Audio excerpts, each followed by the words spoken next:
શહેરના માંજલપુર વિસ્તારમાં આવેલ મામલતદાર અને એક્ઝિક્યુટિવ મેજિસ્ટ્રેટ વડોદરા શહેર દક્ષિણની કચેરીમાં અનેક અસુવિધાઓ નજરે પડે છે। એક તરફ દેશમાં ગુજરાત રાજ્ય સરપ્લસ ટેક્સ ભરતું સૌથી મોખરાનું રાજ્ય છે। અહીં ઘણો વિકાસ થયો છે, પરંતુ વડોદરા શહેરમાં આવેલા માંજલપુર વિસ્તારમાં મામલતદાર અને એક્ઝિક્યુટિવ મેજિસ્ટ્રેટ વડોદરા શહેર દક્ષિણની કચેરી કે જ્યાં લોકો દરરોજ મોટી સંખ્યામાં પોતાના પ્રોપર્ટી કાર્ડ સહિતના અન્ય અગત્યના સરકારી કામકાજ માટે આવતા હોય છે, પરંતુ આ કચેરીમાં સ્વચ્છતા સહિત કેટલીક સુવિધાઓનો અભાવ જોવા મળી રહ્યો છે। અહીં નાગરિકો બેસે છે ત્યાં ટાઇલ્સ તૂટેલી હાલતમાં જોવા મળે છે, જ્યાં ઘણીવાર લોકોને ઠોકર વાગતી હોય છે અને પડી જાય છે। ખાસ કરીને સિનિયર સિટીઝન્સને તકલીફ પડે છે। બીજી તરફ કચેરીમાં ઠેર ઠેર ગંદકી જોવા મળે છે। સાથે જ કેટલાક ભાગોમાં પાન પડીકીની પિચકારીઓથી દિવાલો, કચેરીના દરવાજા પાસે દિવાલો લાલ રંગથી રંગાયેલી જોવા મળી રહી છે। તો જનતાને પીવા માટે મૂકેલા પાણીના કુલરમાં આજે પાણી પણ નળમાં આવતું ન હોવાનું જણાવ્યું હતું। સાથે જ શહેરમાં અસહ્ય બફારો કડાટ છે। ત્યાં બીજી તરફ આ કચેરીમાં જ્યાં નાગરિકો બેઠા હતા ત્યાં કેટલીક જગ્યાએ પંખા લાઇટ બંધ હાલતમાં જોવા મળી હતી। આ તમામ અસુવિધાઓ માટે તંત્ર સાથે નાગરિકો પણ જવાબદાર છે, કારણ કે કચેરીમાં સ્વચ્છતા રાખવાની જવાબદારી સૌની છે। લોકોએ પણ સરકારી કચેરીમાં પાન પડીકીની ગંદકી ન કરવી જોઈએ।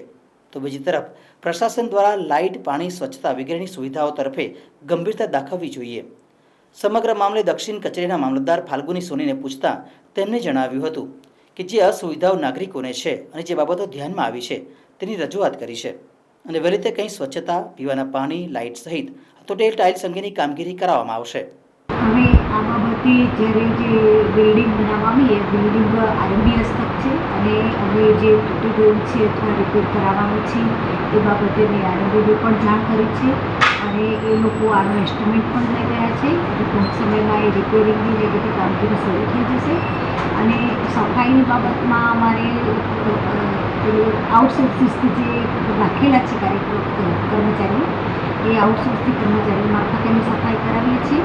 અને હવે મામલતદાર ઓફિસની અંદર તો પબ્લિકનો બહુ સારો રહેવાનો છે, કારણ કે કેવાયસી છે, પછી રેશન કાર્ડની બાબતો છે, જુદા જુદા આવકના દાખલા છે, ડોમિસાઇલ સર્ટિફિકેટ છે, એટલે પબ્લિકનો બહુ સારું રહે એટલે અમે એ લોકોની અનુકૂળતા માટે અમે પંખા, બેસવા માટે બાકડા અને પાણીની સુવિધા ઉપલબ્ધ કરાવી છે અને એમના માટે અમે ટોકન સિસ્ટમ પણ રાખી છે, જેથી કોઈને તકલીફ ન પડે આવી વ્યવસ્થા અમે ઉપલબ્ધ કરાવીએ છીએ। મેઇન વસ્તુ એ છે કે લોકો આજુબાજુ બહુ થૂકી રહ્યા, તો આપણે એવું ના જોઈએ કે કોઈ ગાર્ડ આપણે મૂકવો જોઈએ કે આ વસ્તુ ના કરી શકે।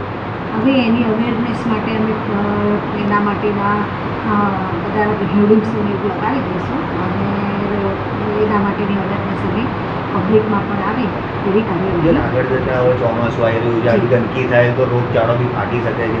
અહીંયા તો હજારોમાં પબ્લિક આવતી હોય છે, કેટલી નિષ્કાળજી કહેવાય આપણા। ના, અમે એની અવેરનેસ માટે ચોક્કસ પ્રયત્ન કરીશું અને સ્વચ્છતા જળવાઈ રહે એનો અમારા તરફથી ચોક્કસ પ્રયાસ રહેશે।